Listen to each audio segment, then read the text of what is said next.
नमस्कार विद्यार्थी मित्रों, आज हम हमारे पार्ट 1 के बीकॉम पार्ट 1 के हिंदी के पाठ्यक्रम में दी हुई जो लोकोक्ति और मुहावरे हैं उसमें से आज हम लोकोक्ति का अध्ययन करेंगे।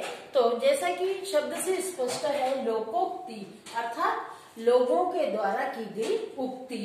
तो जिस विशेष तथ्यात्मक उक्ति का प्रयोग सर्वसाधारण व्यक्ति प्रायः अपनी बात की पुष्टि के लिए करते हैं, या कि जो जनसाधारण द्वारा प्रायः अपनी बात की पुष्टि के लिए किया जाता है, उसे लोकोक्ति या कहावत हम कहते हैं।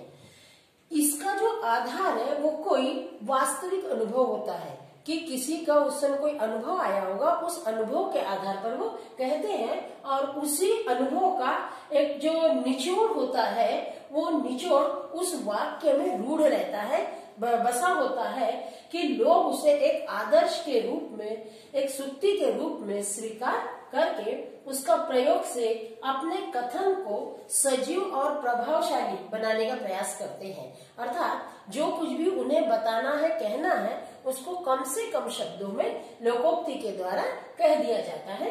ऐसी उक्तियां प्रायः एक वाक्य में ही होती है। नहीं तो आपको लगेगा कि उक्तियां बहुत लंबी चौड़ी एक आधा परिच्छेद के रूप में होती है, तो ऐसा नहीं है।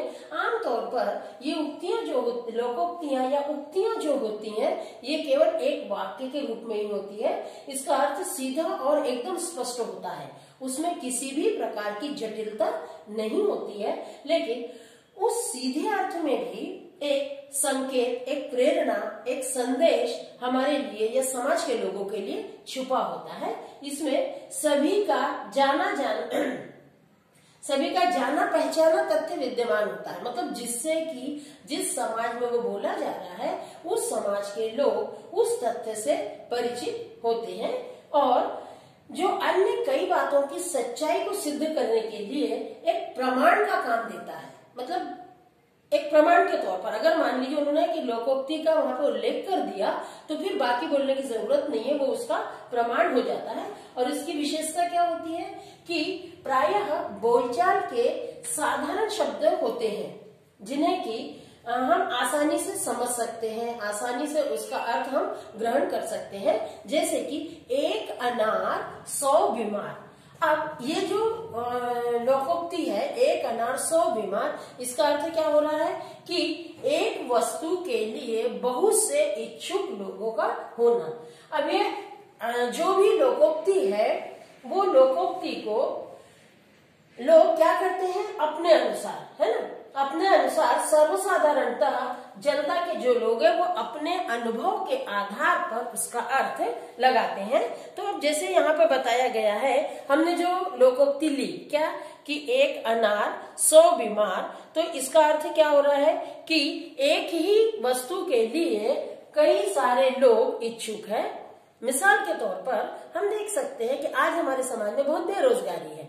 अब मान लीजिए कहीं एक आधी जगह निकलती है, तो उस एक आधी वैकेंसी के लिए, एक आधी जगह के लिए कई सारे आवेदन आ रहे हैं।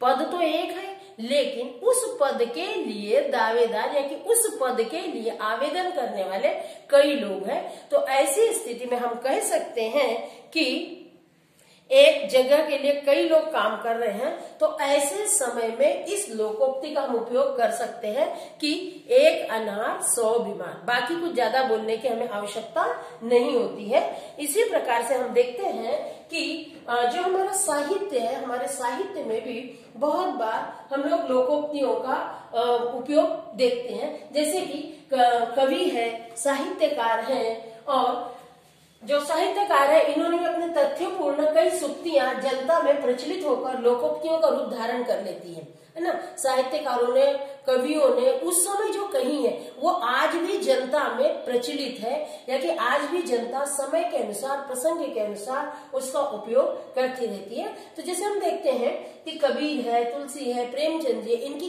कई लोकोक्तियां आज भी हमारे समाज में प्रचलित है। तो देखेंगे अभी हम, जैसे मान लीजिए कि हम कबीर जी की देखते हैं। तो कबीर जी की है कि आपने सुनी होगी, मन के हारे हार है, मन के जीते जी, है ना। अब इसमें बोलने की ज्यादा हमें आवश्यकता नहीं। उस समय कबीरदास जी ने बता दिया था कि जो व्यक्ति पहले ही अपनी हार स्वीकार कर चुका है उसको तुम चाहे जितना भी कह लो वो जीत नहीं पाएगा। ऐसे संदर्भ में उन्होंने उसका उपयोग किया था कि मन के हारे हार है, मन के जीते जीत। उसी प्रकार से का वर्षा जब कृषि सुखानी, है ना, कबीरदास जी ने ऐसा बोला। बहुत बार हम देखते हैं कि गांव में प्रचलन में बोलते हैं का बरखा जब पृथ्वी सुखानी, मतलब है एक ही शब्दों का हेरफेर है। मतलब जो तुलसी कबीरदास जी ने कहा था अपने समय, मतलब उस समय के साहित्य को देखते हुए, लेकिन वो लोगों तक आते तक लोगों ने क्या किया, का बरखा जब पृथ्वी सुखानी। अब वर्षा यानी भी बारिश और बरखा यानी भी बारिश। पृथ्वी सुखानी या कि कृषि सुखानी, क्योंकि वर्षा जब होती है तो उसका फायदा कृषि को ही ज्यादा होता है, और बरखा जब बरसेंगे तो पृथ्वी, कहने का मतलब एक ही है, लेकिन अपने अपने ढंग से लोगों ने उसको यहाँ पर प्रस्तुत किया है। उसी प्रकार से तुलसीदास जी का था कि पर उपदेश कुशल बहुतेरे, है ना, कि उपदेश देने के लिए बहुत सारे लोग मिल जाते हैं, वो भी दूसरों को। उसी प्रकार से प्रेमचंद जी का था कि झूठ के पैर नहीं होते हैं। तो ये जब हम इन लोगों का साहित्य पढ़ते हैं तो इनके साहित्य में हमें इस तरह के बहुत सारी लोकोक्तियां दिखाई देती हैं जिनका की प्रचलन आज भी है। तो आज हम कुछ महत्वपूर्ण लोकोक्तियों का यहाँ पे अध्ययन कर लेंगे। जैसे अंधों में काना राजा। अब ये क्या है कि जो दोनों आंख से अंधा है सूर्य, उसमें कोई अगर एक आध व्यक्ति एक आंख का अंधा है, काना का मतलब जो एक आंख से अंधा है, तो उसको हम राजा बना देते हैं। अर्थात पूरी तरह से जो अनुभवहीन व्यक्ति है उसमें कोई थोड़ा सा शिक्षित व्यक्ति है तो उस व्यक्ति को भी पूरा आदर सम्मान मिलता है। ऐसे समय हम बोलते हैं अंधों में काना राजा। उसी प्रकार से अंधा क्या चाहे दो आंख। अब मान लीजिए हमारी जो भी इच्छा है और गलती से वो चीज हमें मिल गई तो हम क्या बोलेंगे, अंधा क्या चाहे दो आंख, बस बात खत्म। यानी बाकी कुछ ज्यादा बोलने की आवश्यकता नहीं है। उसी प्रकार से एक आपने देखा होगा लोकोक्ति और प्रचलित है हमारे समाज में, अकेला चना भाड़ नहीं फोड़ सकता। अर्थात हम समाज में व्यक्ति कोई भी कार्य करे तो एक अकेला व्यक्ति किसी भी प्रकार का कार्य नहीं कर सकता। जब व्यक्ति समाज में कोई भी कार्य कर रहा होता है तो उसे और भी बाकी लोगों के सहयोग की आवश्यकता पड़ती है। उस समय हम कहते हैं कि अरे भाई अकेला चना क्या भाड़ फोड़ सकता है। उसके अंदर अब पछताए हो तो क्या जब चिड़िया चुग गई खेत, है ना। किसी बात को या किसी चीज को सही समय निकल जाने के बाद में पछताने वाले अर्थ में हम कहते हैं कि अब पछताए होत क्या है जब चिड़िया चुग गई खेत। कहने का मतलब कि जब जरूरत थी उसी समय तुमने वो करना था, उस समय नहीं किया तो हाथ मलकर कोई फायदा नहीं होने वाला है। उसके बाद है आगे कुआं पीछे खाई। मतलब जब हम कोई कार्य कर रहे होते हैं और उस कार्य को करने के लिए हमारे लिए दोनों स्थितियों में बहुत ज्यादा मुसीबतें होती हैं तो हम बोलते हैं कि अरे नहीं, आगे क्या है कुआं और पीछे गए तो खाए। उसके बाद में आम के आम गुठलियों के दाम, है ना। मतलब जो कोई भी कार्य है उस किसी भी कार्य में हमें जब दोहरे लाभ की उम्मीद होती है या दोहरे लाभ की आशा होती है उस समय हम बोलते हैं कि अरे भाई आम के आम गुठलियों के दाम, है ना। बाकी पूरा बोलने की आवश्यकता नहीं होती है। उसी प्रकार ऊंची दुकान फीका पकवान। अब मतलब जो ऊंची दुकान है फीका पकवान है, यानी उसका जो नाम है या उसका जो प्रचार है वो वास्तव में बहुत था, लेकिन उस दुकान का नाम के अनुरूप गुण नहीं है। इस अर्थ में बोलते हैं कि अरे उसकी ऊंची दुकान और फीका पकवान। उसके बाद में एक और एक 11। अब एक और एक 11 बोलने का मतलब क्या है, अगर मान लो यही एक इधर और एक उधर कर देते हैं हम तो उसका कोई मतलब नहीं है, लेकिन दोनों एक को हम एक साथ कर देते हैं तो कितना हो जाता है वो 11। कहने का मतलब क्या, एकता में बल है। उसके बाद है काला अक्षर भैंस बराबर। ये लोकोक्ति तो हमने बहुत बार सुनी है कि अरे क्या वो काला अक्षर भैंस बराबर है, अर्थात हो गया। इससे बोलने का मतलब क्या है, जब हमने कालाक्षर भैंस बराबर बोल दिया इसका मतलब क्या है कि वो व्यक्ति निरक्षर है। बाकी हमें बहुत सारा उसके लिए विश्लेषण देने की जरूरत नहीं है। फिर है खोदा पहाड़ निकली चूहिया। अर्थात हमने बहुत अधिक परिश्रम किया अपना समय दिया, धन दिया और उसका जो परिणाम निकला वो भी आशाजनक नहीं निकला। मतलब जिस तरह से हमने सोच के मेहनत की थी, परिश्रम किया था, समय दिया था, उसकी अपेक्षा के विपरीत निकलना, तो ऐसे समय हम क्या बोलते हैं, खोदा पहाड़ निकली चुहिया। यानी इतना बड़ा पहाड़ खोद दिया, उसमें से निकली इतनी सी चुहिया।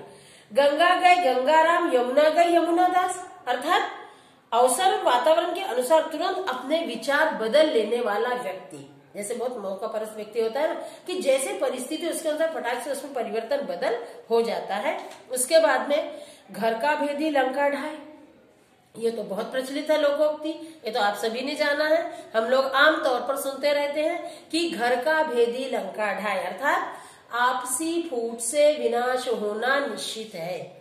जैसा कि हम कहते हैं कि रामायण के प्रसंग में उल्लेख आता है कि भाई रावण की हार हुई और राम की जीत हुई। तो क्यों हुई? क्योंकि घर का भेदी लंका ढाए, अर्थात रावण का जो भाई था विभीषण, वो राम के साथ था, है ना, इसलिए उसकी हार हुई। और राम का भाई तो राम के साथ था ही, लेकिन रावण का भाई भी राम के साथ आके मिल गया था, इसलिए हम क्या कहते हैं कि घर का भेदी लंका ढाए। आपसी जो उनकी फूट थी वो निश्चित रूप से कहीं ना कहीं विनाश का कारण बनती है। उसके बाद में है चोर की दाढ़ी में तिनका, है ना, मतलब जो अपराधी व्यक्ति होता है उसका जो व्यवहार है वही अपने आप में दूसरों के मन में संदेह पैदा कर देता है।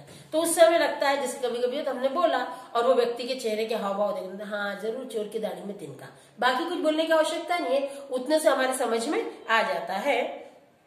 अगला है जो गरजते हैं वे बरसते नहीं, ये तो हमने बहुत बार सुना है, आम बोलचाल में हम लोग बोलते हैं। कहने का मतलब क्या कि जो बहुत कुछ हम दिखाते रहते हैं, कभी कभी हमको हम बहुत बड़बोलापन करते रहते हैं, बताते रहते हैं और देखा तो कुछ भी नहीं, इसी अर्थ में हम बोलते टाई टाई फिश, यानी बताते खूब ऐसा लगता है कि जैसे बहुत कुछ है और देखा बाद में जाके तो कुछ भी नहीं है। उसी प्रकार से थोथा चना बाजे घना, है ना, ये भी है। तो ये हम कब बोलते हैं कि जो अयोग्य व्यक्ति होता है, जिसमें किसी भी प्रकार के किसी भी कार्य को करने की योग्यता नहीं होती है, लेकिन उसका अपना अहंकार बहुत होता है, तो उस अहंकार के इसमें वो अनाप शनाप बोले जाता है, सिर्फ और सिर्फ बोला जाता है, क्योंकि सिर्फ उसे बोलना ही है।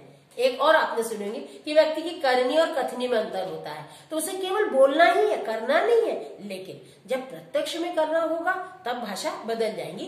तो जब करना नहीं होता है, अयोग्य व्यक्ति सिर्फ बड़ी बड़ी बातें करता है, उस संदर्भ में हम बोलते हैं कि थोथा चना बाजे घना। दोनों हाथ में लड्डू होना, अर्थात वाह तुम्हारे तो दोनों हाथ में लड्डू है। या कभी कभी हम बोलते हैं कि पांचों उंगलियां घी में, इसका मतलब क्या कि चारों तरफ से लाभ ही लाभ हो रहा है। तो इतना कुछ हमें बोलने की आवश्यकता नहीं है, हम इतनी बोलते हैं अरे क्या यार आपके तो दोनों हाथ में लड्डू है, कहने का मतलब आप एकदम मजे में हो और चारों तरफ से लाभ ही लाभ हो रहा है। नाच न जाने आंगन टेढ़, है ना।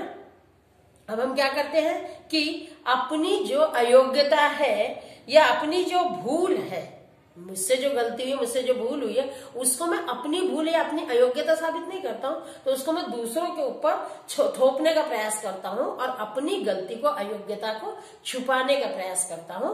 उस अर्थ में जब हम बोलते हैं कि नाच ना आवे आंगन टेढ़, अर्थात अपनी कमी को हम न बताते हुए उसको दूसरों के ऊपर धकेल देते हैं।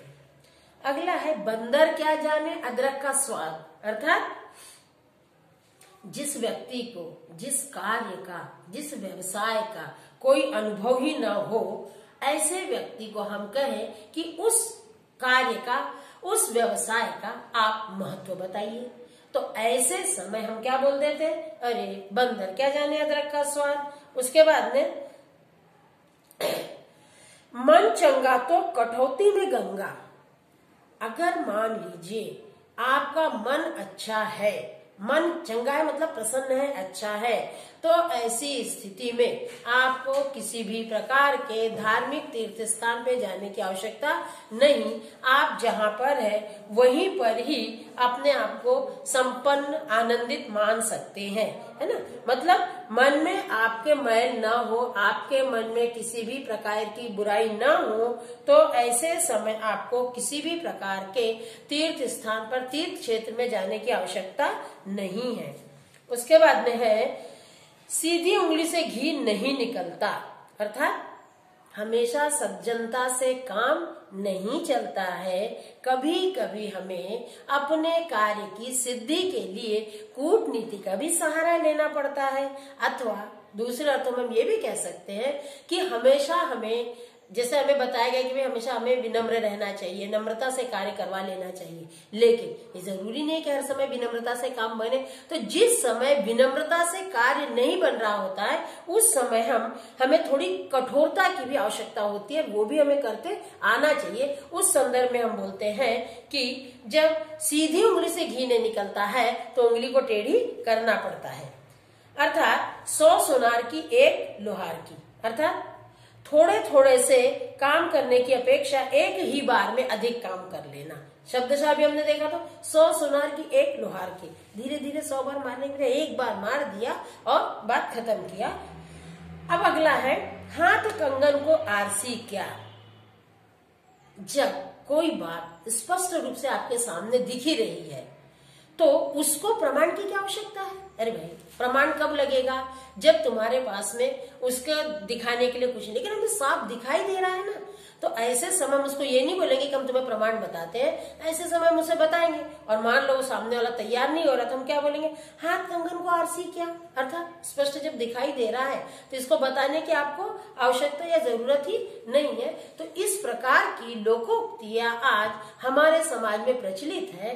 आज तो है ही, लेकिन हम आदिकाल से देखें तो ये हमें साहित्य में भी, कविताओं में भी, कहानियों में भी, आप प्रेमचंद का साहित्य देखें तो उनमें भी ऐसी कई लोकोक्तियां हमें मिलती है जिसका की उपयोग हम लोग आम बोलचाल में करते रहते हैं और वो बहुत ही सार्थक सिद्ध होती है। तो ठीक है, धन्यवाद।